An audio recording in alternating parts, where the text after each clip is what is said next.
Well, top of the morning to you, laddies. My name is the Buck, and welcome to the release of the S197 2013-14 Ford Mustang. We got a couple things I'm going to show you guys on this one. As you guys already saw in the mod look around, which I'll link up in the top right-hand corner. This is just a basic, literally 2013-14 Mustang. It's got a handful of options. This is only PC platform, and this is compatible with the real manual transmission mod. As of right now, I'm in the great state of Indiana, but I did not install. We're just going to have a guy walk through the hood here. It doesn't matter. But the car right now does not have the manual transmission in it because I do not have the mod in the folder. But when you guys go check out the mod network, link down in the description, it does have, it is a zip pack. You're going to need to unzip that. Otherwise, this will not work in your folder. But being the 2013-14 Mustang, we actually just hauled it in on the 2020 over there. It does have the sunken-in taillights. I love these, but we also do have the newer style of grille and the headlights, so I do like that.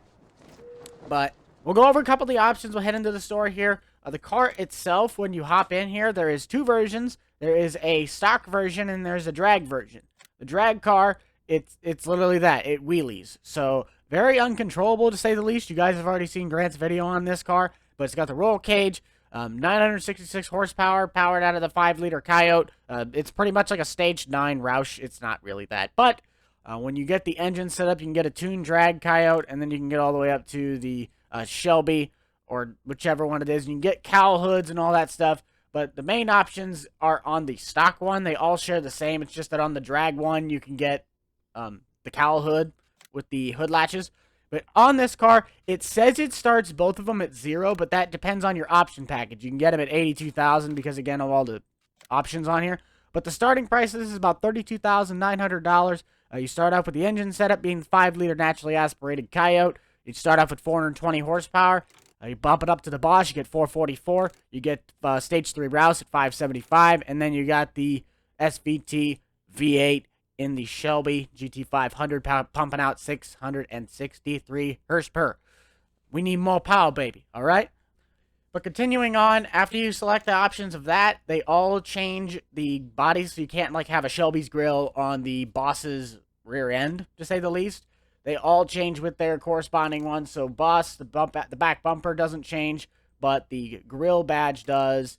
And then you switch to the Roush, it changes the bumpers. And then same thing goes for the Shelby. It changes the hoods and all that beautiful stuff.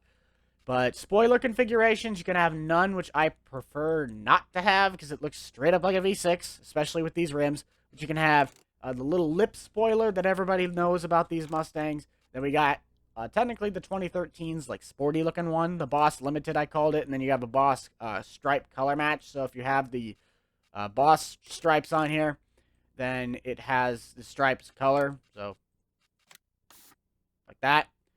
But as we keep going, where's it at? Where did I go? Spoiler. Then you can get the Roushes, or technically a drag wing. I really do like that lip spoiler, ducktail. And then the Shelby spoiler.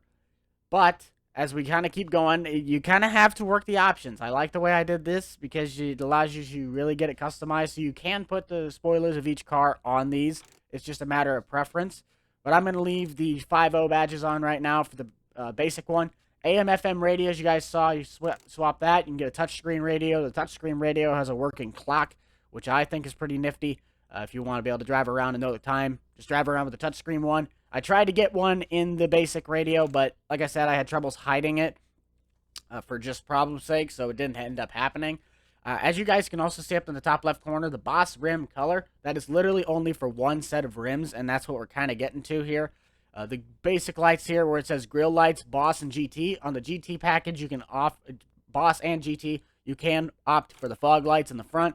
The Boss, if you have the Boss trim selected, I think you can do it on... No, you have to have the Boss trim selected, but if you go down here to the Boss extras, you can swap it from that to the Laguna Seca, which you guys just saw standing out in front of me. So, very, very interchangeable parts, but they all have to correspond with the right configuration.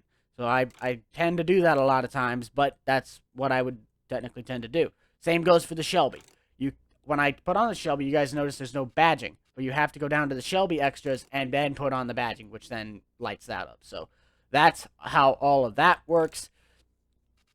The window vents, as you guys also saw, those go on the rear. I thought about putting louvers on the back window, but I couldn't find the model for it. And I wasn't about to go make one because I knew it would look like absolute dog crud compared to the rest of this. So that's pretty much all of those. And the last thing is the rims. I put a lot of rims on this thing, about maybe 7-ish or so.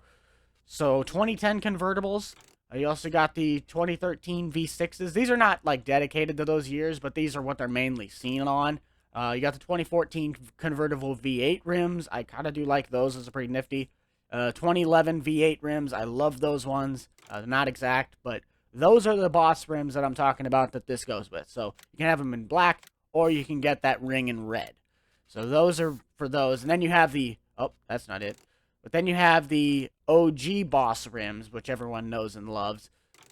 As well as, these are actually McLaren rims, but I found that they looked like pretty nifty looking GT rims, so threw those on there for fun. These are the makeshift Roush rims. And then last but not least, we got the Shelby rims. So, handful of wheel options, a lot of things for you guys to choose. And as you guys do know already, we got another guy. How you doing, Phil? Walking in, pop the hood. Every one of them's got their own little prop to hold the engine, hold the hood up, and then they all have their car. Can you guys, like, get out of the shot?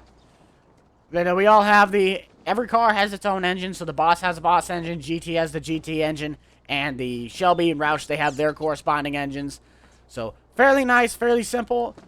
The car does have a subtle but aggressive idle as well as driving. And since this does not have the manual transmission, you guys will be able to hear how it drives. It does have a sequential turn signal, so I do like that.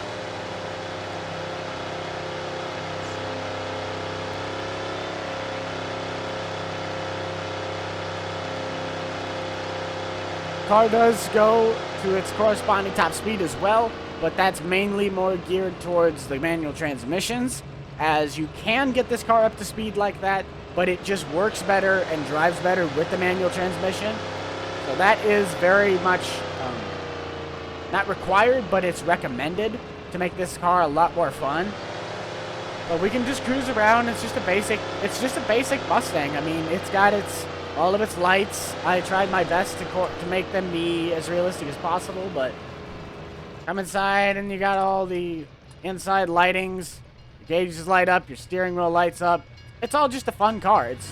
You want an RP car that's fast and whatnot. Apparently cars can just drive through, but that's pretty much it for the car, guys. It's not that much. So be sure to check out that link down in the description down below for Mod Network. Go support me out down there. I do have a couple extra more mods down there from my previous stuff, being mower packs, skid steer hitches, and everything else. So go check that out. Be sure to check out the link down to the description for my merchandise, as I do sell that stuff for Rental Man gear. But other than that, that's pretty much going to do it for this video, guys. Be sure to check out the Boomstick Club, like I already said, for all the up-to-date content from me and the gang. You already know who is in it, and hope you guys all enjoy this car, as it was a blast to put together. And I'll see you guys all in the next one. Rental Man out.